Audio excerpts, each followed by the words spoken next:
మన ప్రభైన యేసుక్రీస్తు పరిశుద్ధ నామమున చేరిన సహోదరులందరికీ పేరు పేరున వందనములో తెలియజేయుచున్నాను. దేవుని యొక్క కృపలో ఈరోజు ఆగస్టు 12వ తేదీ 2026 మరియు బుధవారం ఈ రోజున యొక్క బైబిల్ స్టడీస్లో మనం చేరి ఉన్నాం. ఈరోజు ఒక ప్రత్యేకమైన రోజు కూడా మన స్థానిక సంఘానికి. ఏమిటనగా మన సహోదరుడు బ్రదర్ రాన్ క్లాట్నింగ్ గారు జయంతి డే. జయంతి డే అనగా బర్త్డే. వారు మన మధ్య లేకున్నప్పటికీ ఆయన విశ్వాసం ద్వారా, క్రియల ద్వారా ఆయన మనతో మాట్లాడుచున్నాడు. ఏ విధంగా? తన క్రియలు మాట్లాడుతున్నాయి. ఎందుకంటే ఆయన గొప్ప సువార్థికుడు. ఎంతోమంది సువార్థికులను పురికొల్పి ఎంతోమందికి సహాయపడుతూ మంచి ఒక దైవజనుడుగా ఉన్నాడు. ఈ యొక్క స్థానిక సంఘం అయితే మేము వారిని ఏమని పిలిచేవారమంటే an angel of God అనేవారు. బ్రదర్ రాన్ని మేమేమని పిలిచామంటే ఏమని పిలిచామంటే an angel of God. ఆయన మంచి బోధకుడు, టీచరు, మంచి ఎవాంజలిస్టు. భారతదేశంలో అనేక ప్రాంతాలు, నార్త్ స్టేట్స్ అండ్ సౌత్ స్టేట్స్లో గొప్ప పరిచర్య చేసిన స్వార్థికుడు బ్రదర్ రాన్ గారు. ఈ సందర్భంలో యొక్క మీటింగు ఏర్పాటు చేయటంలో ఒక అంశాన్ని కూడా ఎన్నుకున్నా. ఏమిటంటే వారు మన మధ్యనో లేకున్నానో వారి గురించి ఒక వాక్యం నాకు గుర్తొస్తుంది. ఏంటంటే ఈ యొక్క వాక్యాన్ని నేను ఒక దృష్టాంతంగా చూసుకుంటున్నాను. ఎబ్రీ పత్రికలో 11వ అధ్యాయము 4వ వచనములో విశ్వాసమును బట్టి హేబేలు కయ్యూని కంటే శ్రేష్టమైన బలి దేవునికి అర్పించాను. దేవుడు అతడు అర్పణలను సాక్ష్యం ఇచ్చినప్పుడు అతడు విశ్వాసాన్ని బట్టి నీతిమంతుడు సాక్ష్యం పొందెను. అతడు మృతి నొందియు ఆ విశ్వాసం ద్వారా మాట్లాడుచున్నాడు. హేబేల్ మృతి నొందాడు, కానీ విశ్వాసము ద్వారా మాట్లాడుతున్నాడు. హేబేల్ యొక్క క్రియలు మంచివి. అలాగనే ఈ సాదృశ్యంలో మన సహోదరుడు బ్రదర్ రాన్ క్లాట్నింగ్ గారు లేనప్పటికీ వారు విశ్వాసము ద్వారా మాట్లాడుతున్నాడు. Still speaks. బ్రదర్ రాన్ స్టిల్ స్పీక్స్. ఏ విధంగా? విశ్వాసం ద్వారా, ఆయన క్రియల ద్వారా, ఆయన చేసిన పరిచర్య ఇప్పటికీ మన స్థానిక సంఘం నుండి ఎంతో గొప్ప పరిచర్య ఇప్పుడు జరుగుతూ ఉన్నది. ఈ స్థానిక సంఘంలో వారు ఎంతో సపోర్టివ్గా ఉంటూ అమెరికా దేశం నుండి భారతదేశం వచ్చి అనేక మంది పేద స్వార్థికులకు సహాయపడుతూ, పురికొలుపుతూ, ఉజ్జీవపరుస్తూ, వాక్యం బోధిస్తూ ఎన్నో గొప్ప సత్కార్యాలు చేశాడు. ఇది అందరూ తెలిసిన విషయమే, ఇది అందరికీ తెలుసు. కావున వారు మన మధ్య లేకపోయినప్పటికీ వారు విశ్వాసం ద్వారా మనతో మాట్లాడుచూ ఉన్నాడు. కాబట్టి ఆయన ఒక సందర్భంలో ఆయన ఎప్పుడు చెప్తూ ఉండేవాడు, మీరు ఎప్పుడు కూడా ఐక్యంగా ఉండాలి. సత్యమును అమ్మివేయద్దు, సత్యమును అమ్మివేయద్దు, దాన్ని కొనించుకోండి అని చెప్పేవాడు. తర్వాత సత్యమును యథార్థ నిజాయితీగా హానెస్టీగా పనిచేయండి, నమ్మకమైన వారుగా పనిచేయండి అని బోధిస్తూ ఉండేవాడు. రైట్, సత్యమునే, వాట్ ఈస్ ద ట్రూత్, అదే ప్రకటన చేయమని చెప్పేవాడు. కాబట్టి ఆయన చెబుతూ ఇంకొక మాట కూడా చెప్పాడు. ఆ మాట ఏమిటంటే, మీలో భిన్నాభిప్రాయాలు ఉండకూడదు, అందరూ ఐక్యత కలిగి ఉండాలి, మీరు కూడా ఎప్పుడు ఒకరొకరు గౌరవించుకోవాలి, రెస్పెక్ట్ పర్సన్స్ అని చెప్పేవాడు. ఎందుకంటే వాస్తవానికి మేము అమెరికన్సము, మీరు ఇండియన్స్ అయినా కూడా మేము క్రీస్తు రక్తంలో కడగబడటం వలన ఆ భేదం ఏమి లేదు. కాబట్టి మనందరూ క్రీస్తు రక్తంలో కడగబడిన ఒక ఫ్యామిలీ కాబట్టి మనం అందరం కలిసి ఉండాలి, మనం ఒకరొకరు గౌరవించుకోవాలి అని కొన్ని సందర్భాల్లో ఆయన తెలియజేశాడు.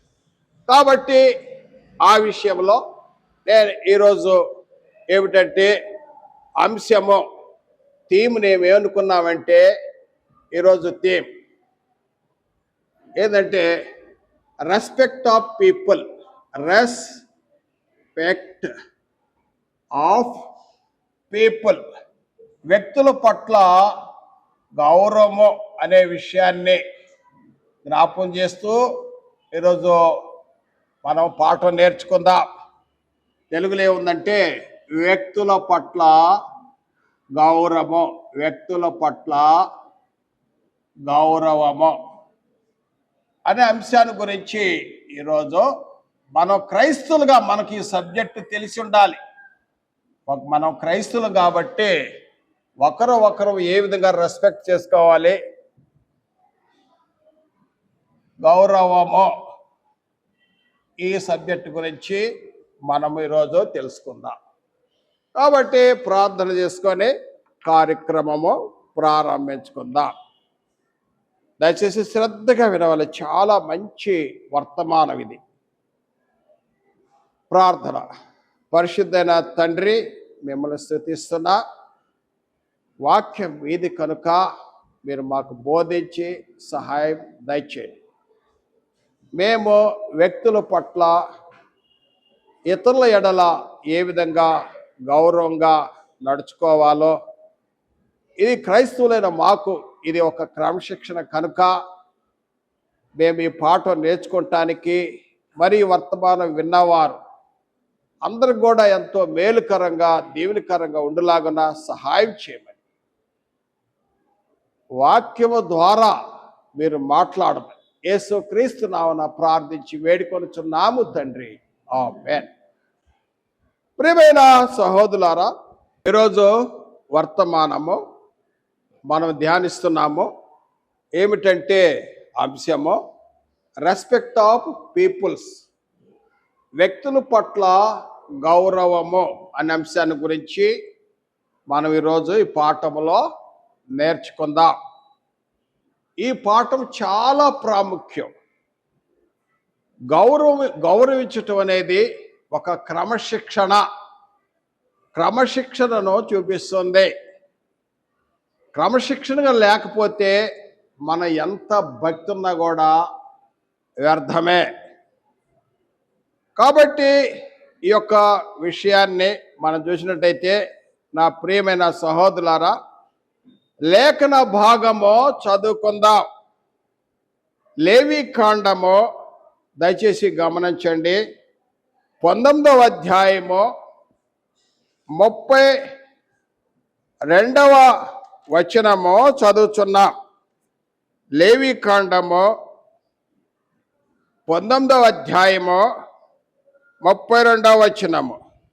తల నెరసిన వారి ఎదుట లేచి ముసలివాని ముఖమును ఘనపరిచి నీ దేవునికి భయపడవలెను, నేను యెహోవాను అని ఈ వాక్యమును మనం చూస్తున్నాం. అంతకుముందు కూడా 31వ వచనములో ఆఖరి భాగంలో కూడా నేను మీ దేవుడైన యెహోవాను అని అన్నాడు. ఈ వచనం వ్యక్తుల పట్ల గౌరవము, రెస్పెక్ట్ ఆఫ్ పీపుల్. ఈ పాఠంను ధ్యానిస్తున్నప్పుడు 2వ లేఖన భాగము కూడా మనము చదువుకుందాం. మత్తయి సువార్త 7వ అధ్యాయం. దయచేసి మీరు లేఖనాలను పరిశోధన చేయండి.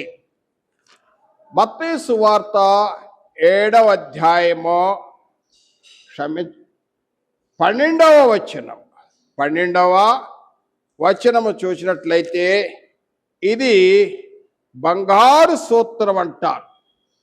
గోల్డెన్ ప్రిన్సిపల్, గోల్డెన్ ప్రిన్సిపల్, బంగారు సూత్రము. ఏమిటంటే ఇది కొండ మీద ప్రసంగము. యేసు ప్రభువారు 2000 సంవత్సరముల క్రితము ప్రసంగించిన ఈ ప్రసంగం, ఆయన చెప్పిన మాటే ఈరోజు మనం చదువుతున్నాం.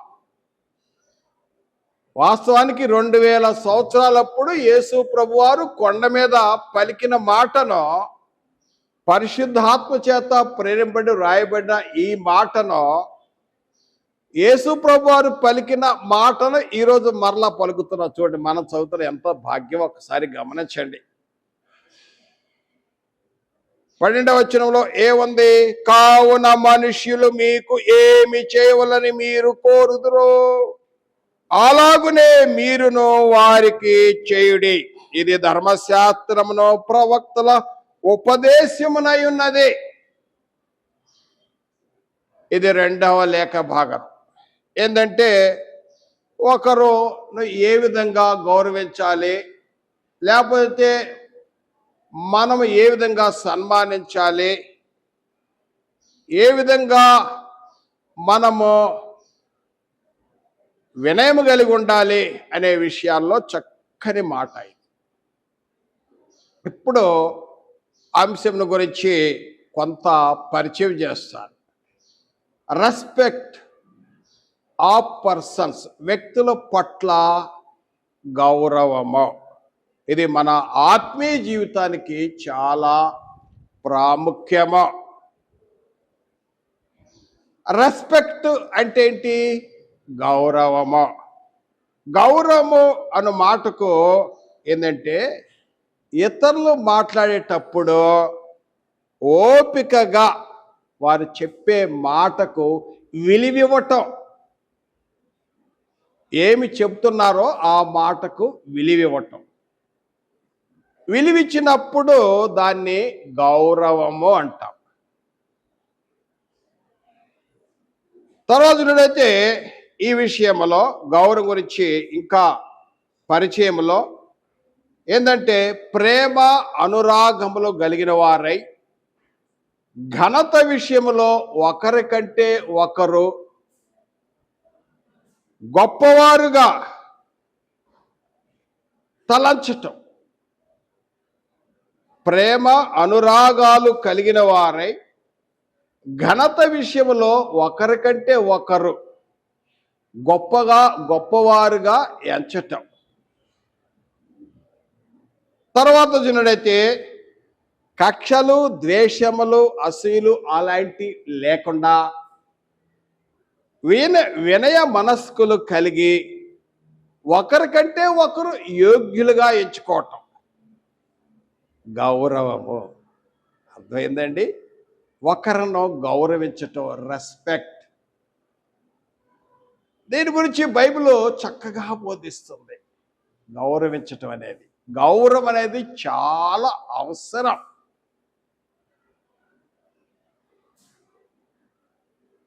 అయితే ఈ విషయంలో మనం చూసినట్లయితే ఒక వ్యక్తిని మనిషిగా గౌరవిస్తూ ఉంటాం, అంతే కదండి? ఒక వ్యక్తి కనపడ్డాడో ఇతడు మనిషిగా గౌరవిస్తాం.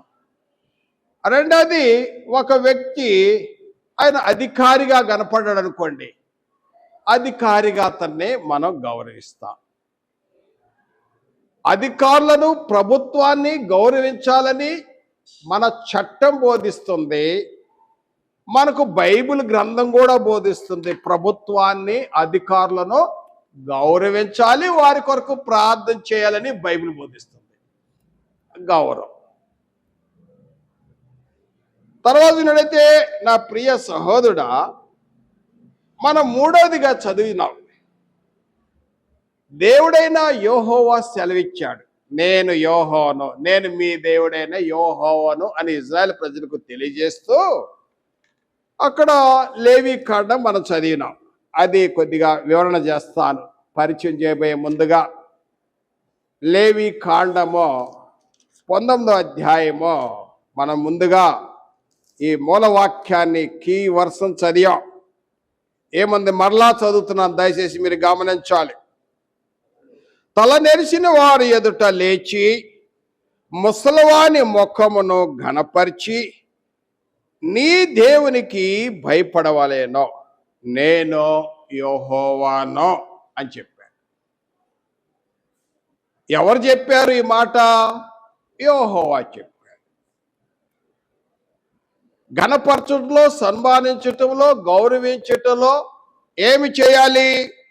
తల నెరిసిన వారి ఎదుట లేచి, నిద్రుండి లెగవగానే ముసలవాని ముఖమును ఘనపరిచి గౌరవించి దేవునికి భయపడవలేనో. ఇది దేవుని మాట, ఇది దేవుని యొక్క వాక్కు. వ్యక్తుల పట్ల గౌరవము. ప్రేమైన సహోదరులారా, మీరు గమనించండి, ఈ రోజుల్లో ఉదయాన్నే లేచి యవనస్తులు కానీ ఎంతమంది ముసలివాని ముఖం చూసి ఘనపరిచే వాళ్ళు ఉన్నారు? మీరే ప్రశ్న, నేను చెప్పే అవసరం లేదు. ఎంతమంది ఉన్నారు అట్లా గౌరవించేవాళ్ళు? తల నెరిచిన వారి ఎదుట నిలబడి, తర్వాత ఏం చేయాలి? ముసలివాని ముఖము ఘనపరిచి దేవునికి భయపడేవారు ఎంతమంది ఉన్నారో అనేది ఈరోజు పాఠంలో ఒక అంశంగా పరిచయలో జ్ఞాపకం చేస్తున్నారు. ఈ చెప్పింది ఎవరు? యెహోవా, దేవుడు. యెహోవా అంటే ఎవరు? కొద్దిగా పరిచయం కావాలి, ఎందుకంటే ఇది మనకు అందరికి తెలిసి ఉండాలి. యెహోవా ఎవరు? మోషే మండుచున్న పొద దగ్గర నిలబడినప్పుడు నువ్వు ఎవరు అని అడిగాడు. నిర్గమకాండం, నువ్వు ఎవరు ప్రభు అని అడిగాడు. నేను ఉన్నవాడను అనువాడను, యెహోవా, YHWH. మనం ఆ పేరు పలకలేము, ఇంగ్లీష్ వారు కూడా పలకలేరు, హెబ్రీలు మాత్రమే పలకగలుగుతారు. అందుచేతనే ఆ పేరునే యేసు ప్రభు వారు ప్రభు అని చెప్పాడు. అద్వితీయుడైన ప్రభు అన్నాడు. ద్వితీయోపదేశ కాండము 6వ అధ్యాయంలో 4వ వచనంలో నీ దేవుడైన యెహోవాను నీ పూర్ణ హృదయంతో, నీ పూర్ణాత్మతో, నీ పూర్ణ మనసుతో నీ దేవుడైన యెహోవాను ప్రేమింపవలెను అనే మాటను మార్కు సువార్త 12వ అధ్యాయంలో 30-31లో అక్కడ శాస్త్రంతో వారు ప్రశ్నించిన చెప్పాడు. ఏం చెప్పాడు? నీ పూర్ణ హృదయం, పూర్ణాత్మ, పూర్ణ మనసుతో నీ దేవుడైన ప్రభువును అన్నాడు. క్రొత్త నిబంధనలో మనకు ప్రభువుతో పరిచయం కదండి, మనం పలకలేము ఆ పేరు. యెహోవా ఎవరు? యెహోవా ఎవరు అని చెప్పాడు, మోషేతో చెప్పాడు. ఏం చెప్పాడు? నేను ఉన్నాడు, అయామ్ హూ అయామ్, అంతే కదండి. ఏమన్నాడు? నేను ఉన్నవాడను అనువాడు, యెహోవా అన్నాడు. తర్వాత ఈయనేమన్నాడు? తర్వాత మీ పితరులైన దేవుడైన యెహోవా, మీ పితరులైన అబ్రహాము దేవుడనో, ఇస్సాకు దేవుడనో, యాకోబు దేవుడనో. వాస్తవానికి మోషే నేను అబ్రహాముకి చెప్పలేదు నేను నా పేరు, మీ పితరులైన ఇస్సాకు నేను చెప్పలేదు, యాకోబు నాడే ఇజ్రాయెల్ పేరు కలిగిన ఆ నేషన్, ఆ గొప్ప జనాంగం, యాకోబు కూడా చెప్పల. మోషే నీకు తెలియజేస్తున్నాను, నేను యెహోవా అని చెప్పాడు. నిర్గమకాండము 6వ అధ్యాయంలో 2-3 వచనాలు చూడొచ్చు. నేను వారికి ఏ విధంగా పరిచయం చేసుకున్నాను? సర్వశక్తి గల దేవుడను, ఆల్మైటీ గాడ్. నేను సర్వశక్తి గల దేవుడిని వాళ్ళకి పరిచయం చేసుకున్నా, కానీ వాళ్ళకి నీ పితలకు అబ్రహాం, ఇసాకు, యాకోబులకు నా పేరు చెప్పలా. బహుశా నీకు తెలియజేస్తు, నా పేరు యెహోవా. ఈ యెహోవానే మరి యేసు ప్రభు వారు ఏమంటున్నారంటే అద్వితీయుడైన ప్రభు అన్నాడు. ఆల్మైటీ గాడ్, సర్వశక్తి గల దేవుడు, అద్వితీయుడు. యేసు ప్రభు వారు చెప్పారు అద్వితీయుడు, ఇంకొక దేవుడు లేడు, ద్వితీయుడు లేడు, ఓన్లీ వన్ గాడ్. క్రైస్తవులకు ఉంది ఒకే ఒక దేవుడు, గుర్తుపెట్టుకోండి. ఎందుకంటే ఈరోజు వ్యక్తుల పట్ల గౌరవ విషయంలో పాఠమును మనం ధ్యానిస్తున్నప్పుడు ఆ వృద్ధులను గౌరవించటంలో చెప్పిన గొప్ప ఆ శక్తిమంతుడు ఎవరో ఆయన ముందే తెలుసుకోవాలి. ఆయన సెలవిచ్చాడు యెహోవా. ఆయన చెప్పే మాట ఏంటంటే వృద్ధులను గౌరవించాలి. యెహోవా ఎవరని ఇంకొకరు కూడా అడిగారు. ఈరోజు వాళ్ళు అడుగుతారు, ఎవరండి యెహోవా ఎవరో, యేసుక్రీస్తు ఎవరో, పరిశుద్ధాత్మ, ముందు మాకు ఇది చెప్పండి అంటారు. ముందు మాకు ఇది చెప్పండి. ఫరో కూడా అడిగాడు యెహోవా ఎవరు? ఐ డోంట్ నో, నేను ఎరగను, నాకు తెలియదు, మిమ్మల్ని బయట పంపినాడు. ప్రియమైన సహోదరులారా, ఆ శక్తిమంతుడు, ఆల్మైటీ గాడ్, అద్వితీయుడు ఇంకొకరు లేడు. ఆయన సెలవిచ్చే మాట ఏంటంటే ఈరోజు ఆ అంశంలో వ్యక్తుల పట్ల గౌరవములో ఆయన ఏం చెప్తున్నాడంటే తల నెరిసిన వారి ఎదుట నిలబడి ముసలవాని ముఖమును ఘనపరిచి దేవునికి భయపడవలేనో యెహోవా. ఇది మరి ఈ రోజుల్లో ఎంతమంది యవనస్తులు ఉదయాన్నే లేచి, ఎంతమంది మనుష్యులు మానవాళి ఉదయాన లేచి ముసలి వాళ్ళు గౌరవించేవాళ్ళు, తలనెరిసిన వాళ్ళు గౌరవించేవాళ్ళు, వృద్ధులు గౌరవించేవాళ్ళు ఎంత శాతం ఉన్నారో మీరు చెప్పండి. ఈ రోజుల్లో ఎంత మూఢాచారం అంటే ఉదయాన్ని ఇటు వస్తూ ఉంటారు, ఎవరన్నా ముసలోళ్ళు కనపడ్డారనుకోండి, గవాళ్ళ పక్కన వచ్చి కూర్చోండి, పొద్దున్నే వీళ్ళు ఎదురొచ్చారేందా అని. ఎవరన్నా కొద్దిగా సంతానంలో ఆలస్యమైన వాళ్ళు ఎదురొచ్చారు, సంతానం లేని వాళ్ళు ఎదురొచ్చారనుకో, మళ్ళీ పక్కకు పోతారు. ఎవరన్నా వితంతు కానీ విధురాలు ఏది కనపడ్డది అనుకో, మళ్ళీ పక్కకు వస్తారు. ఈ మూఢాచారాలు, ఇది మూఢ నమ్మకం, ఇది దురాచారం, ఇది అపచారం, ఇది దేవుని దృష్టిలో ఇది మంచిది కాదు. అలా దేవుడు ఏం చెప్తున్నాడన్నా, దేవుని మాట ఏం చెప్తున్నాడు? తల నెరిచిన వారు ఎదుట లేచి నిలబడి ముసలవాని ముఖమున చూచి ఘనపరిచి. దేవునికి భయపడు. ఈ రోజుల్లో యూత్ ఎలా ఉన్నారంటే మడ చెబుతుంటే ఇటు చెబుతుంటే అటు చూస్తూ ఉంటారు. నేను గమనిస్తాను, నేను అందరూ గమనిస్తూ ఉంటాను. ఎలా వింటున్నారు, మీరు ఎలా వింటున్నారో జాగ్రత్త. మార్కు సువార్త 4:24 యేసు ప్రభు వారు చెప్పాడు, మీరు ఎలా వింటున్నారో జాగ్రత్త. మీరు వినేటప్పుడు చాలా జాగ్రత్తగా వినాలి, పెద్దల మాట వినాలి. ఈ రోజుల్లో పెద్దలు, తల్లిదండ్రులు పిల్లలకు సలహా ఇస్తూ ఉంటారు. సలహా ఇస్తుంటే పిల్లలే ఉంటారు, ఏం డాడీ మీదంతా ఓల్డ్ ప్యాటర్ను, ఓల్డ్ ఫ్యాషను, నీ డ్రెస్ అంతా అదే ప్యాటర్న్, పాతకాలం ఈ ప్యాంటు షర్టు ఇదే మీది ఓల్డ్ ఫ్యాషన్. మా ఫ్యాషన్ చూడు, ఇంతవరకే ప్యాంటు సగం జించేసాడు, మంచి ప్యాంటు సగం జించేసాడు. ఇక్కడ రంధ్రాలు ఇక్కడ రంధ్రాలు, ఇక్కడ రంధ్రాలు పెట్టుకొని, ఏది నాకు కుట్టించుకోరా అంటే, కాదు అది ఫ్యాషన్ సార్, మీకు తెలియదు. ఇప్పుడు మోడర్న్ ఇదే నడుస్తుంది, ఇప్పుడు ట్రెండ్ అదే, యూత్కు ఉన్న ట్రెండ్. పెద్దల మాట గౌరవించలేదు, పెద్దల సలహా వినరు. మొట్టమొదట ఎదిగేటప్పుడు బాగా అనుకుంటాడు, మా డాడీ మాకంటే పెద్ద జ్ఞానవంతుడు, మా డాడీ హీరో అనుకుంటాడు. కొంత సటన్ ఏజ్ రాగానే ఇప్పుడు డాడీ మాట్లాడు. ఇప్పుడు వాళ్ళ ఎంత వృద్ధుల ముసలాళ్ళు, ఓల్డ్ ఫ్యాషన్ కదా, అంతేనా? కుర్రాళ్ళు ఇప్పుడు అంతే అనుకుంటున్నారా లేదా గమనించి నాకు తెలియదు. ఒకళ్ళు మేము బాధ పెడుతుంటారు, క్షమించండి ఎవరన్నా యవ్వనస్తులకి.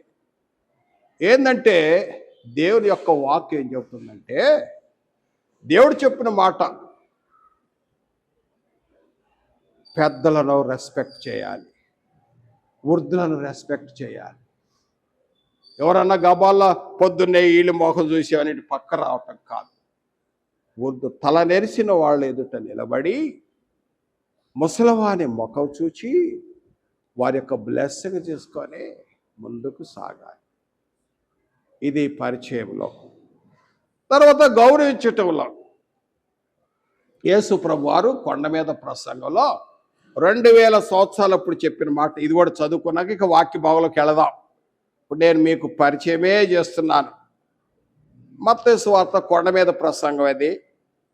మరి ఎన్ని రోజులు జరిగిందో, ఎంత మీటింగ్ జరిగిందో తెలియదు, నాకు తెలియదు. కానీ గొప్ప ప్రసంగం. మత్తయి సువార్త 5వ అధ్యాయము, 6వ అధ్యాయము, 7 అధ్యాయాలు ఇప్పటికీ మన జీవితానికి, క్రైస్తవ జీవితానికి ఎంతో ఉపయోగపడతాయి. చాలా గొప్ప పాఠం ఇది. ఏమిటంటే 7వ అధ్యాయం 12వ వచనములో, 5వ అధ్యాయం చదవండి, చాలా గొప్ప పాఠం. 6వ అధ్యాయం చాలా గొప్ప బోధ ఉన్నది, వేషధార నుండి దూరంగా ఉండటానికి. 7వ అధ్యాయంలో చూసినట్టయితే ఆయన బోధ ఉన్నప్పుడు అందరూ ఆశ్చర్యం చెందారు. ఆ జనసమూహం ఆయన బోధకు ఆశ్చర్యపడి, యేసు ప్రభు వారు బోధ చేస్తుంటే గుండెలో మంట పుట్టింది. అరే, ఈయన పరిశీలి శాస్త్రాలు కాకుండా అధికారంతో బోధిస్తున్నాడని ఆశ్చర్యం చెందాడు. ఇతనికి ఇంత జ్ఞానం ఎక్కడి నుంచి వచ్చింది అనుకున్నారు. ఆయన చెప్పిన మాట బంగారు సూత్రం ఇది. మత్తయి సువార్త 7వ అధ్యాయము 12వ వచనం, కావున మనుషులు మీకు ఏమి చేయాలని మీరు కోరుదురు, అలాగనే మీరును వారికి చేయండి. ఇది ధర్మశాస్త్రంలో ప్రవక్తల ఉపదేశము. ధర్మశాస్త్రం ఇంతే చెబుతుంది. ప్రవక్తలు టీచింగ్ చేశారు అంత ముందు, వాళ్ళు చెప్పిన బోధ కూడా ఇదే. కావున మనుషులు మీకు ఏమి చేయవాలని మీరు కోరుదురో. ఇప్పుడు చూడండి, రెస్పెక్ట్ ఆఫ్ పీపుల్, వ్యక్తుల పట్ల గౌరవము. ఇతరులు నన్ను గౌరవించాలండి. ఇతరులు అందరూ నన్ను చూడగానే అందరూ గౌరవించాలి. అప్పుడు నేనేం చేయాలి? ఫస్ట్ నేనే మొట్టమొదట ఇతరులను గౌరవించాలి. First I have to give respect others. నేనే మొట్టమొదట ఇతరులను చూసి గౌరవించాలి. ఇతరులు అందరూ నన్ను ఎంతో ప్రేమతో మాట్లాడాలి. అందుకు నేనేం చేయాలి? నేనే మొట్టమొదట అతను ప్రేమతో మాట్లాడాలి. అంతే కదండి. ఇతరుల నుండి నాకు సహాయం కావాలనుకోండి, నేను ఇతరులకు సహాయం చేసేవాడిగా ఉండాలి. అంతేగాని ఇతరుల దగ్గర నుండి అన్ని పొందుకుంటా ఉండి ఇతరులే నాకు గౌరవించాలి, ఇతరులు నన్ను ఘనపరచాలి, అది కాదు యేసు ప్రభువు వారు చెప్పాడు. ఇది బంగారు సూత్రం, గుర్తుపెట్టుకోండి. First give respect, take respect. Telugu ఈ సామెత చిన్నప్పుడు చెట్టున్నాం కదండి. వ్యక్తుల పట్ల గౌరవములో ఇప్పుడు మీకు ఇంతవరకు పరిచయం చేశాం. ఏంటి ఆ పరిచయము? ఒక వ్యక్తిని వ్యక్తిగా, మనిషిగా గౌరవించాలి. వారి మాటలు ఏంటో శ్రద్ధగా వినాలి, పెడచెవిని పెట్టకూడదు. వినాలి, ఎలా చెప్తున్నారు విని అమలుపరచడం తర్వాత విషయం. ఒక అధికారిని గౌరవించాలి, ప్రభుత్వాన్ని గౌరవించాలి, వృద్ధులను గౌరవించాలి, మనుషులను అందరినూ గౌరవించాలి. ప్రతి మనిషిని మనము గౌరవించాలి. వ్యక్తుల పట్ల గౌరవములో ఇప్పుడు వరకు మీకు పరిచయం మాత్రమే జరిగింది. ఇప్పుడు వాక్యానుసారంగా వెళుతున్నాం. వాక్యానుసారంగా చూసినట్లయితే ఈ సబ్జెక్ట్ను మనము శ్రద్ధగా విందాం. ఎందుకు వ్యక్తులను గౌరవించాలి, మనుషులను గౌరవించాలంటే మనుషులు అందరూ దేవుని ఎదుట సమానమే. All are equal before the god. దేవుని ఎదుట మనుషులందరూ సమానమే. ప్రియమైన సహోదరులారా, ఆ విషయాన్ని ఎలా సమానం అవుతారని మీరు అడగొచ్చు. బైబిల్ ప్రకారం బైబిల్ బోధిస్తుంది మనుషులందరూ సమానమే అని. అప్పుడు చూసినప్పుడు లేఖన భాగం మనం చదువుదాం. దయచేసి గమనించండి. ఆది కాండము 2వ అధ్యాయం. ఆది కాండము 2వ అధ్యాయంలో మీరు లేఖనాలు గమనించాలండి. అప్పుడు అర్థమవుతుంది.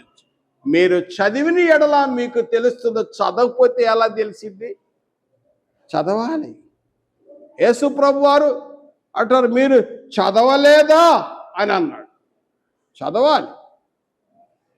ఏంటంటే ఆది కాండము 2వ అధ్యాయము 7వ వచనములో ఏముందంటే, దేవుడైన యెహోవా నేలమంటితో నరుని నిర్మించి వారి నాసికారంధ్రములో జీవవాయువును ఊదగా నరుడు జీవాత్మయను. ప్రియమైన సహోదరులారా, ఈ వచనాన్ని గమనించండి. ఈ వచనాన్ని చూసినట్టయితే దేవుడు మానవులను తన స్వరూపంలో తన పోలికలో సృజించి ఉన్నాడు. అయితే ఏ విధంగా సృజించి ఉన్నాడు? తన పోలికలో సృజించాడు. ఎక్కడ ఏ విధంగా చేయాలంటే, నేలమంటితో నరుని నిర్మించి వాని నాసికారంధ్రములలో జీవవాయువును ఊదగా నరుడు జీవ ఆత్మయను. ఉదాహరణకు మానవుడు ఓ మట్టి బొమ్మ అనుకుందా, ఎటు పడుకున్నాడో, ఎటు పడుకోగలి అక్కడ ఆ నాసికారంధ్రములో జీవవాయువు. ఎప్పుడైతే జీవవాయువు ఊదాడో అతను ఏం చేశాడు? నిలబడ్డాడు. ఇక్కడ ఏమొచ్చేసి నీక ఇవి ప్రియమైన సహోదరులారా గమనించండి. ఎప్పుడైతే జీవవాయువు ఊదాడో ఈ దేహము, ఒక్కసారి ఆలోచించేయండి, ఈ దేహంలో ఏమేమి ఉన్నాయి చెప్పండి అన్న. మీరు డాక్టర్ గారు వారు, ఈ దేహములో ఎముకలు, నరాలు, మాంసము, చర్మంతో కప్పబడ్డాం ఒకటి. తర్వాత ఇంకేమున్నాయి? జ్ఞానేంద్రియములు కదండి. ఈ అంతరంగ భాగాలు ఎన్నో ఉన్నాయి. నా ప్రాణమా యోహాను సన్నతించము, నా అంతరంగం ముందున్న సమస్తమయ్యో. అంతరంగం ఏందో తెలియదు, ఇన్మోస్ట్ పార్ట్స్. ఎప్పుడైతే ఆయన ఊదాడో అప్పుడు ఆ మట్టి అంతా ఇక దేహం తయారైపోయింది. నిలబడ్డాడు. ఊపిరి కలిగి చల్లం కలిగిన వ్యక్తి అయిపోయాడు. యోబు భక్తుడు అంటాడు, యోబు గ్రంథము 33వ అధ్యాయం, యోబు గ్రంథము 33వ అధ్యాయం 4వ వచనములో, సర్వశక్తి గల దేవుని ఆత్మలో నన్ను సృజించనని చెప్పి నీవు శ్వాస విడువగా జీవం వచ్చాను అంటాడు. శ్వాస ఉందా? యోబు గ్రంథము 33:4, నువ్వు శ్వాస విడువగా జీవం వచ్చింది. ఎప్పుడైతే దేవుడు శ్వాస విడిచాడో బతికాడు. శరీరాన్ని బ్రతికించేది ప్రాణము, శరీరాన్ని బ్రతికించేది ప్రాణము. ఆత్మ వలన జీవించబోయే ఆత్మకు సంబంధం అనేది జీవం, జీవ ఆత్మ. ఈ వ్యత్యాసం కూడా మీకు చెప్పాలి. ఇది బాడీ. ఈ బాడీలో ఏముంది? ప్రాణం వచ్చేసింది. దేహం ఏమైపోయింది? దేహం ఉంది. ఇందులో ఈ దేహంలో ప్రవశించేది ఏంటి? రక్తము. ఏంటండి? రక్తము. రక్తము దేహమునకు ఏంటి? ప్రాణం కదండి. రక్తము దేహమునకు ప్రాణం. రక్తం తినకూడదని చెప్పాడు. ఎప్పుడైతే ఆయన జీవాయును ఊదాడో, ఎప్పుడైతే శ్వాస వదిలాడో, జీవం వచ్చిందో, ఈ దేహానికి ప్రాణం వచ్చింది, దేహం వచ్చేసింది, ఆ రక్తం ప్రవహించటం మొదలుపెట్టింది. మీరు శ్రద్ధ గమనించాలి. ఈ రక్తమే ప్రాణం, ఈ రక్తమే ప్రాణం. కాబట్టి ఈ విషయాలు ఇది ఏం చేస్తుంది? రక్తము దేహాన్ని ప్రాణం బతికిస్తుంది. అయితే ఇక్కడ చూడండి, జీవము ఆత్మ, ఆత్మ జీవము ఒకటి. ఆత్మను జీవింపజేసింది ఆత్మ, ఆత్మ జీవం ఆత్మ. రెండు డిఫరెంట్ అండి. ఈ వ్యత్యాసం గమనించండి. ఎప్పుడైతే నేలమంటితో నరు నిర్మించి వాని నాసికారంధ్రంలో జీవవాయువును ఊదగా నరుడు జీవాత్మ. చూశారా? దేవుడు ఇంత గొప్ప ఈ దేహం, ఈ ప్రకృతిలో ఈ దేహాన్ని ఇచ్చినప్పుడు రక్తము మొట్టమొదట మానవుడి దేహంలో వచ్చింది ఏంటండి? రక్తము. ఏంటి అలా అర్థమవుతుందా మీకు? నా భాష అర్థమవుతుందమ్మా? దయచేసి శ్రద్ధ గమనించాలి. ఏదో మీకు కథ చెప్పి వెళ్ళేది కాదు. ఇక్కడికి రాండి, మీకు కష్టదినాలు పోతే రాండి, ఈ చెప్ప. ఇక్కడ వాక్యం ఉంటుంది, ఇక్కడ జ్ఞానం గల, ఇది జ్ఞానులకు సంబంధించిన వాక్యం. ఇది ఎప్పుడైతే ఈ విధంగా ఒక మానవుడు వచ్చాడో, ఈ మానవుడు దేహంలో రక్తం వచ్చిందో, శ్రద్ధగానండి, ఎప్పుడైతే రక్తము దేహంలో ప్రవశిస్తుందో, అంతరంగమైన పార్ట్స్, ఇన్మోస్ట్ పార్ట్స్ కలిగినాయో, అప్పుడు మానవుడు చలిస్తున్నాడు, నడుస్తున్నాడు. కాబట్టి ఈ రక్తము మనుషులందరిది ఒకే రక్తము. ఇది ఎందుకంటే రెస్పెక్ట్ ద పీపుల్ విషయంలో చెప్పాలనుకున్నంతవరకు ఎందుకు చెప్పానంటే, అందరు మనుషులందరి రక్తము, అందరిది ఏంటి కామన్? ఏంటి? ఆ రక్తము, బ్లడ్, ఒకే బ్లడ్. అది మనుషులందరిది ఒకే బ్లడ్ అని తెలియజేయబోతానికి. ఇంకొక విషయం మీకు జ్ఞాపకం చేస్తాను. యోబు భక్తుడు ఏం చెప్పాడు? నీవు శ్వాస విడవగా జీవము వచ్చాను. ఇప్పుడు కూడా అది ప్రాక్టికల్ జీవితం తెలియజేస్తున్నాను. మన కరోనా టైంలో మా మిస్సెస్ మార్తమ్ గారు ఇక్కడే పడిపోయింది. కరోనా టైం ఆవిడ ప్లాట్ హాస్పిటల్ డిశ్చార్జ్ అయింది. నేను ఇక్కడ కరోనా, ఇక్కడ ఐ వాజ్ సఫరింగ్ హియర్. అక్కడ మార్తమ్ హాస్పిటల్ డిశ్చార్జ్ వచ్చింది. అక్కడ ఉంది, మెట్లు ఎక్కుతా ఉంది, ఆడ పడిపోయింది. వెంటనే నా కుమారుడు చంద్ర ఏం చేశాడంటే, ఆమె దగ్గరికి పోయి ఇట్లా వచ్చాడు. వచ్చి అని ఓత్తమని పెట్టాడు. ముక్కుల్లో, నోట్లో, ముక్కులో ఊదాడు, శ్వాస ఊదాడు. అప్పుడు లేచింది గమ్మాలు. బతికున్న వాళ్ళు శ్వాస ఊదినప్పుడు శ్వాస వచ్చింది. యోబు భక్తుడు అదే అంటున్నాడు, Bible truth, Bible is it truth. Doctors saying ఏం చెప్తున్నది? ట్రూత్. డాక్టర్ చెప్పేది ట్రూత్. ఎవరైనా ఫస్ట్ ఎయిడ్లో చెప్పేది ఇదే. ఎవరైనా ఊపిరాడకపోతే, అవునా చెప్తారా సార్? శ్వాస ఊదమని చెప్తారా? ఊదరా? ఫస్ట్ ఎయిడ్ ఇట్లా వత్తమని చెప్తారా లేదా? అప్పుడు మళ్ళీ శ్వాస వచ్చేసింది. యోబు భక్తుడు అదే చెప్తున్నాడు బైబిల్లో. యోబు గ్రంథము 33వ అధ్యాయము 4వ వచనములో 2వ భాగమును నేను చదువుతున్నాను. మొదటి భాగం కూడా చదవచ్చు. దేవుని ఆత్మ నన్ను సృజించెను, సర్వశక్తిని యొక్క శ్వాసము నాకు జీవమిచ్చెను. ఆయన శ్వాస జీవమిచ్చింది. కాబట్టి ఇప్పుడున్న పాఠములో ప్రియమైన సహోదరులారా, ఈ పాఠం ఏంటంటే, ఇక్కడ నేలమంటితో సృజించబడిన మానవుడు, ఆయన దేహంలో ఉన్నదే రక్తము, దేవుని యొక్క స్వరూపం ఉన్నదని ఒక విషయాన్ని తెలియజేస్తున్నాము. ఆ మానవుడు బ్రతకటానికి కారణం ఏంటంటే రక్తమే. జీవాత్మలో ఉన్నాయని తెలుసుకున్నా.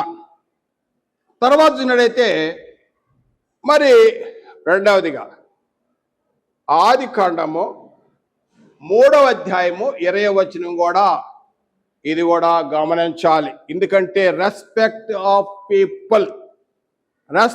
ఆఫ్ పీపుల్ మనం చదువుతున్నప్పుడు ఈ యొక్క ఎందుకు మనుషులను గౌరవించాలి, మనుషులందరూ దేవుని ఎదుట సమానము అనే అంశాన్ని గురించి ధ్యానిస్తున్నప్పుడు బైబిల్ ఏమి బోధిస్తుందంటే దేవుని ఎదుట మనుషులందరూ సమానమే, మనుషులందరిది ఒకే రక్తము, వన్ బ్లడ్. కాబట్టి ఆ విషయాన్ని ఇంకా తేటగా తెలుసుకుందాం. 3వ అధ్యాయము 20వ వచనంలో చూసినట్టయితే ఆది కాండము చూసినట్టయితే ఆదాము తన భార్యకు హవ్వ అని పేరు పెట్టాను. అంటే హవ్వ అనే పేరు ఎవరు పెట్టారు? ఆదాము పెట్టాడు. ఏలనగా ఆమె జీవం గల ప్రతి దానికి తల్లి, జీవం గల ప్రతిదానికి తల్లి హవ్వ. అది కాబట్టి ఆదాము నుండి తీయబడిన ఎముకలో నుండి తీయబడిన ఆమె నారి అని పిలబడింది. అంటే 24వ వచనం ఆది కాండము 2వ అధ్యాయం 24వ వచనం చూడండి. ఇది నరులో నుండి తీయబడి కనుక నారి అనబడును అన్నాడు. నరుడు నారి ఈ విషయం కూడా మీకు తెలిసి ఉండాలండి. ఎందుకంటే మనుషులందరూ ఒకటే, ఒక మనిషి నుండే ఈ భూలోకమంతా వ్యాప్తి చెందింది. మనుషులందరూ సహోదరులే, ఇందులో ఏ భేదం ఉండకూడదు అనే విషయాన్ని నేను ప్రూవ్ చేస్తున్నాను. ఎందుకంటే ఇక్కడ చూడండి, నరుల్లో నుండి తీయబడిన కనుక నారి అనబడును అన్నాడు. ఈ నారి అనే పేరు ఎవరు పెట్టారు? ఆదాము అయితే తన భార్యకు హవ్వ అని పెట్టాడు. నరుడు నారి అని ఎవరు పెట్టారు పేరు? దేవుడు పేరు పెట్టాడండి. ఆది కాండము 5వ అధ్యాయం 2వ వచనములో మేల్ అండ్ ఫిమేల్ అన్నాడు. ఏమనండి? నరుడు నారి అన్నాడు. చూడండి ఇంకొక ఈ వ్యత్యాసం. మీరు రోజు బైబిల్ క్లాస్కి వచ్చారంటే ఏదో ఒక కొత్త విషయం నేర్చుకోవాలి. దయచేసి ఇచ్చే వర్తమానం చాలా విలువైనది, మీకు దొరకదు ఈ మెటీరియల్. దేవుని యథార్థం చెప్తున్నాను. ఇక్కడ ఎప్పుడు కొత్త విషయాలు నేర్చుకుంటా ఉంటారు ఎప్పుడు వచ్చినా కూడా. ఈ పేరు నరుడు నారి అని ఎవరు పేరు పెట్టారు? దేవుడైన యెహోవా పెట్టాడు ఆ పేరు. మేల్ అండ్ ఫిమేల్ అన్నాడు ఇంగ్లీష్లో. Male and female. చూడండి, మేల్ ఇప్పుడు చూడండి, ఇప్పుడు మీరు గమనించారా? Male female. ఇప్పుడు చూడండి, హీ షీ మ్యాన్ ఊమెన్. అంతేనమ్మా? అమ్మా మీరు చదివారు కదా, ఇందులో బీటెక్ వాళ్ళు కూడా ఉన్నారు, చెప్పాలి మీరు కదా. మేల్ నుండి మేల్ వచ్చాడు, ఈ నుండి షీ వచ్చింది, మ్యాన్ నుండి ఉమెన్ వచ్చింది. అవునా కాదా? దేవుడు పెట్టాడు ఈ పేరు, ఈ వ్యత్యాసం. కాబట్టి ఇప్పుడు ఒకటి ఏంటంటే, మొట్టమొదట మానవుడు నేలమంటితో సృజించబడ్డాడు. తర్వాత ఇదిగో ఈ వచనాన్ని భాగాన్ని బట్టి స్త్రీగా పురుషునిగా వచ్చాడు. దేవుడు వారికి ఆజ్ఞాపించాడు, మీరు ఫలించి అభివృద్ధి చెంది విస్తరించాలి. ఇక అక్కడి నుంచి మానవాళి వచ్చేసింది. ఎవరు? జనాంగం కదండి. ఆది కాండము 6వ అధ్యాయము మరియు ఆది కాండము 7వ అధ్యాయం వచ్చేసరికి భూలోకమంతా జనమంతా నిండిపోయారు. ఈ భూలోకమంతా నిండిపోయారు. ఆది కాండము 7వ అధ్యాయం దయచేసి చూడండి మీరు. ఆది కాండము 7వ అధ్యాయము మొదట వచ్చి నేను చదువుతున్నాను. యెహోవా ఇతర వారిలో నీవే నా ఎదుట నీతిమంతుడై ఉండుట చూసి తిని గనుక నీవును ఇంటి వారును వాడలో ప్రవేశించాడు.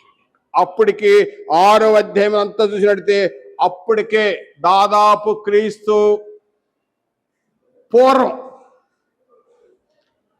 2500 సంవత్సరాల ముందు, అంటే సృష్టి 4000 సంవత్సరాలు, అంటే దాదాపు 1650 సంవత్సరాల్లో ఆది కాండం సృష్టి దగ్గర నుండి దాదాపు 1650 సంవత్సరాల్లో సృష్టి ప్రారంభమైన 1650 సంవత్సరాలకు భూలోకంత నిండిపోయింది. ఆది కాండం 6వ అధ్యాయంలో జనులు అప్పటికే విస్తరించారు, అందరూ పాపంతో నిండిపోయారు.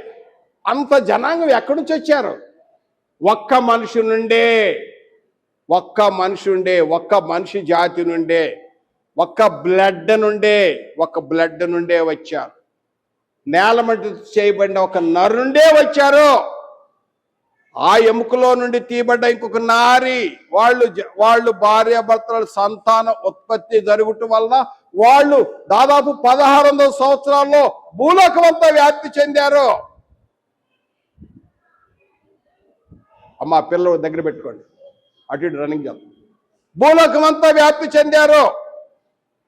అప్పుడు దేవుడైన యెహోవా ఏమంటున్నాడంటే, నోవహు కుటుంబం ఒక్కడే నీతిమంతుడు, నోవహు ఒక్కడే నీతి, తన కుటుంబం కూడా 3 కుమారులు కోడళ్ళు, మీరందరూ ఓడలో వచ్చేసేయండి, మొత్తం మానవాళ్ళంతా నాశనం చేసేస్తారని చెప్పాడు. జలప్రళయం ముంచేస్తారని చెప్పాడు.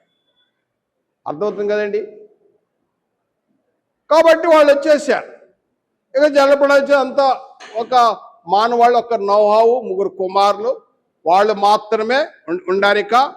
తర్వాత చూడైతే నా ప్రియమైన సహోదరులారా గమనించాలి, అక్కడ ఏం జరిగింది? 10వ అధ్యాయం జలప్రళయం తర్వాత ఇక నోవహు కుమారులు ఎంతమంది అండి? హాము, షేము, యాపెతు, 3 కుమారులు. వాళ్ళు వచ్చిన జనాంగం మరలా భూలోకం అంతా విస్తరించింది. ఎన్ని సంవత్సరాలు అయిందో మనం గమనించవచ్చు. అంటే జల ప్రళయం నుండి మరలా నోవహు కుమారులు వాళ్ళు విస్తరించేసరికి ఆది కాండము 10వ అధ్యాయం, ఆది కాండము 10వ అధ్యాయంలో మనం చూసినట్లయితే 32వ వచనం చదువుతున్నాను. 32వ వచనం ఆది కాండము 10వ అధ్యాయం 32వ వచనములో, వారి వారి జనములలో వారి వారి సంతతుల ప్రకారము నోవహు కుమారుల వంశావళి ఇవే. జల ప్రళయము గతించిన తర్వాత వీరిలో నుండి జనములు భూమి మీద వ్యాప్తి చెందారు. జల ప్రళయం ముందు వ్యాప్తి చెందారు. వారు దుర్మార్గత, వారు చెడుతనము, అసలు నరులు ఎందుకు సృజించానో అని ఎంతో దుఃఖపడ్డాడు దేవుడు. నరుల హృదయ ఆలోచనలు ఎప్పుడు చెడ్డవే. నరుల హృదయ ఆలోచన అతి ఘోరమైన వ్యాధి. అసలు ఎందుకు సృజించానో నరుని నేను ఆలోచన చేశాడు. నోవహు ఒకడు నీతిమంతుడు కనపడ్డాడు, దేవునితో నడిచిన వాడుగా ఉన్నాడు, భక్తిపడుగా ఉన్నాడు. కాబట్టి ఆ తరంలో చాలా నీతిమంతుడు ఉన్నాడు. కాబట్టి నోవహు భూలోకమంతా విస్తరించింది. మరియు 11వ అధ్యాయం 9వ వచనములో అప్పటి వరకు ఒకే భాష ఉన్నది, ఓన్లీ 1 లాంగ్వేజ్. ఈ రోజుల్లో ప్రపంచంలో ఇన్ని లాంగ్వేజ్లు ఎక్కడి నుంచి వచ్చినాయి అనుకుంటా ఉంటారు. బైబిల్ తేటగా చెబుతుంది లాంగ్వేజ్ ఎలా వచ్చింది. దేవుడు ఒకే భాష ఉంటే అందరూ ఒకే చోట ఉంటారు. కాబట్టి వీళ్ళని చెదరగొట్టాలి. దీని యొక్క ఉద్దేశం ఏంటి? మీరు ఫలించి అభివృద్ధి చెంది విస్తరించాలి, వ్యాప్తి చెందాలి. ఒకసారి కూర్చోవడం కాదు, అందరూ వచ్చేయడం, ఆ గంప విడిచి ఆ గుంపులో కూర్చోవటం కాదు. గంప విడిచి గుంపులో కూర్చోవటం, సంఘాలు విడిచేసి, సత్యం విడిచేసి విశాల మార్గంలో కూర్చుంటున్నారు జనాంగం. దేవుని ఉద్దేశం ఇది కాదు. వాస్తవాన మీరు ఫలించాలి, ఎదగాలి, నేర్చుకోవాలి. గంప విడిచి గుంపులో కూర్చుంటే నువ్వు ఏం ఫలిస్తావు? ఎక్కడ వేసిన గొంగలే అక్కడే ఉంటావు, కూర్చొని ప్రేక్షకుల్లాగా ఉంటావు, తిరిగి వెళ్ళిపోతావు. అని ఏం ఎదిగేది ఉండదు. ఎదగాలి కదా, నువ్వు అభివృద్ధి చెందాలి కదా, అది దేవుని యొక్క ఉద్దేశం. కాబట్టి అప్పుడు ఒక భాషను తారుమారు చేశాడు, అనేక లాంగ్వేజ్ వచ్చేసినాయి, అన్ని భాషలు వచ్చేసినాయి. కదన్నా. ఆది కాండము 11 అధ్యాయం 9 వచనములో అనేక లాంగ్వేజ్ వచ్చినాయి. అనేక వాళ్ళు జాతుల ప్రకారంగా భూలోకం అంతా కూడా విస్తరించారు. అసలు ఈ జనాంగం ఎక్కడి నుంచి వచ్చారు? ఎక్కడి నుంచి వచ్చారమ్మా? ఒక మనిషి నుండి ఆ ఎముకలో తీయబడిన ఒక నరుడు నారి వచ్చారు. వారు పలిచి అభివృద్ధి చెందారు. ఈ భూలోకం అంతా వ్యాప్తి చెందారు. భాషలు వచ్చేసినాయి. వచ్చినప్పుడు ఇప్పుడు నరులు అందరు కూడా ఏమని ఆలోచించేయాలి? మనం అందరము సహోదరులము, ఒక జనాంగమే, ఒక బ్లడ్ నుండే వచ్చాము,